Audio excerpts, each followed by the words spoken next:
The Rocky Mountains of North America, home to some of the most beautiful, pristine forests in the world. But the shades of burnt gold and reds aren't the changing tones of autumn. They're dead and dying trees.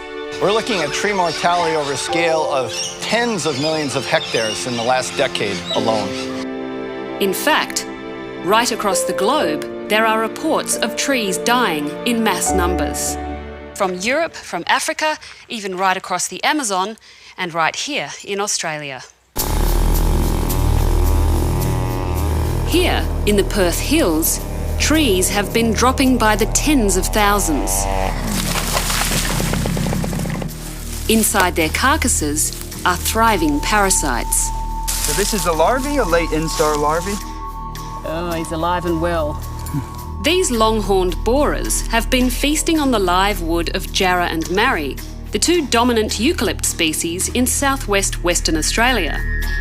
The insect is a native and until recently wasn't a problem. The numbers are scary. Where we might have seen 1, maybe 2 per square metre, now we're seeing 50, 60, 70, 80. We've seen even as high as 100.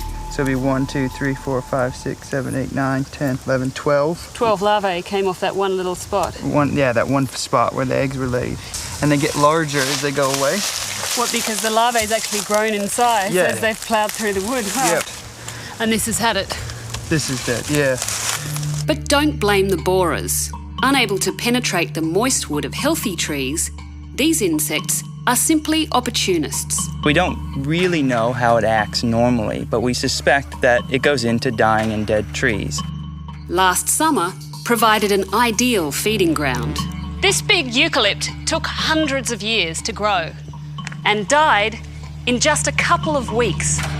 In fact, nearly every tree you see here died suddenly and at the same time. Last summer was the hottest, driest period on record, and we had some 122 days with no rain.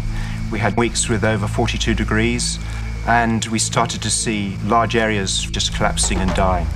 So we took an aeroplane up, and it was amazing to see the extent of the yellowing and purpling and the numbers of trees that were dead. In the Perth Hills, we lost approximately 20,000 hectares of trees. Sadly, it's not just a one-off extreme event. Since the 1990s, trees of many different species have been declining across southwest Western Australia. Along the highways, thousands of marri trees are in blossom. They look healthy from a distance, but step a little closer and you'll find they are marked for death. Okay, so this is a very good example of a typical canker in marri. Wow, that's a really sick tree, isn't it? Yes. The first things we look for is the red china vein, the bleeding, and the way the bark is lifting away off the main stem. The canker is the tree's reaction to a deadly fungus, which the eucalypt tries to wall off by surrounding it with a callus. Eventually, though, the pathogen wins. If a marri gets a canker like that, does it mean it will definitely die? Yes, this tree is definitely going to die between now and 3 or 4 years' time. If you take a short walk along this highway, you see that marri has a canker, that one has a canker, that one. In fact, most of the marri trees here have cankers. That means that in 10 years or so, this whole place will be unrecognisable. The canker problem is probably the most severe thing that's happening in our forests at the moment. We've never seen it causing these levels of deaths, and now it is. So something has changed. Something has changed too for the tuart trees. At Lake Clifton, south of Perth, their twisted skeletons rise through the peppermint groves. These ones died in the 1990s. In other areas, they are failing to fruit, and the species seed bank is drastically declining.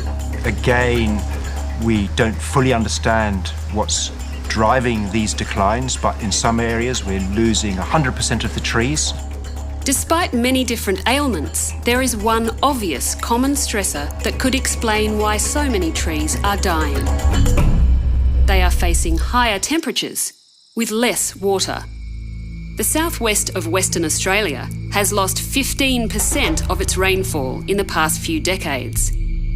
Average temperatures have increased by just over 0.5 degrees Celsius. Heat waves have become longer, more frequent, and more intense. We haven't seen such scale of damage in the last 50, 60 years, probably in recorded history. These are some of, if not the toughest trees I've ever seen.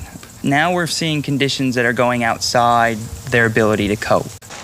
US forest ecologist Dr. Craig Allen sees the situation in WA as typical of the trends being observed elsewhere in the world. He's documented over 100 examples of large-scale tree deaths in the past 25 years. We see all around the world in places where there have been droughts, particularly droughts and heat waves, trigger mass waves of mortality. No major forest type is immune. Across the western US, tree death rates have more than doubled in the past few decades. Where I work in northern New Mexico, we see everything from grasses and shrubs to trees dying. Die-off events are quick and dramatic. There may be insects and fungal pests that emerge at that point in time, but underlying it is the physiological stress on the trees that compromises their defenses. You could think of it actually sort of like HIV in humans. HIV doesn't directly kill people, but by compromising our immune systems, it makes us vulnerable to secondary viruses and other things that can kill us. It's similar in trees. The effect climate change may have on our forests is a huge concern. But an even greater worry: how will dying trees affect the climate? In 2005, the heart of the world's biggest rainforests suffered a drought so hot and severe, it turned the Amazon jungle from a carbon sink to a carbon source. A second, once-in-a-century drought happened 5 years later. So what we're seeing in these forest die-off events around the world are trees passing the tipping point of stress, the thresholds of mortality. Unfortunately, we don't know very much about these thresholds at this point. To better understand tree tipping points, Dr. Martin Bader is monitoring several major Western Australian species. This drought-stressed jarrah has instruments placed from the trunk to the outer leaves to measure how water is used across the tree. Okay, this is the canopy. This is where the tree loses most of its water because the leaves are fully exposed to the sun. Leaves lose water via tiny holes called stomata. These need to be opened to draw in carbon dioxide for photosynthesis. But if too much water is lost, the trees can shut down their stomata. We came out on a 40-degree day and did our measurements and realized that shortly after 9 o'clock, the tree basically shut down because at that time of the day, there was only a small opportunity where the tree could actually photosynthesize. So it can't basically eat. The tree avoids dying of thirst, but then begins to starve. Martin had measurements on a banksia that died just a few months ago. Any time a day was over 30 degrees, the tree ran into pretty high stress levels. And then we had a couple of days consecutively over 30, 32 degrees. And there was just too much, apparently, that tipped the tree over. 60 to 70% of the banksias died last summer. 60 to 70% in this woodland? Yeah. The she oaks, apparently, last year we thought they died as well, but as you can see, they're all, or most of them are resprouting. Yeah, they've got resprouts. And so do the banksias come back? No, the banksias are all dead. They're gone for good. Almost overnight, this banksia-dominated woodland has shifted to one with mainly she oaks.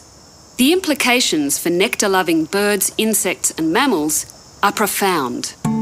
With climate change certain to intensify over the coming years, is there anything at all that can be done? There's good evidence trees can be protected with booster shots. This one's a fungicide. And the tree is transpiring and the chemical is taken up into the sap flow. This little capsule contains nitrogen, phosphorus, potassium and trace elements, all the nutrients a tree needs. Not very good with a mallet. Good luck. Sometimes we see the response within 6 weeks. The leaves can change colour from a yellow to a nice, bright, healthy green. And it can save a tree like this, which looks like it's almost dead. It could be a saviour for parks, gardens and golf courses, but ultimately, injecting all the trees in the world is just not an option. Eventually, climate will have the last say. What's most alarming is that these die-off events may be just the tip of the iceberg. We know that warming temperatures exacerbate tree mortality, and the climate predictions are that the world is going to get much warmer soon. So we may be just at the very front edge of what could be wholesale mortality of the world's forests, the forests that we know and care about today.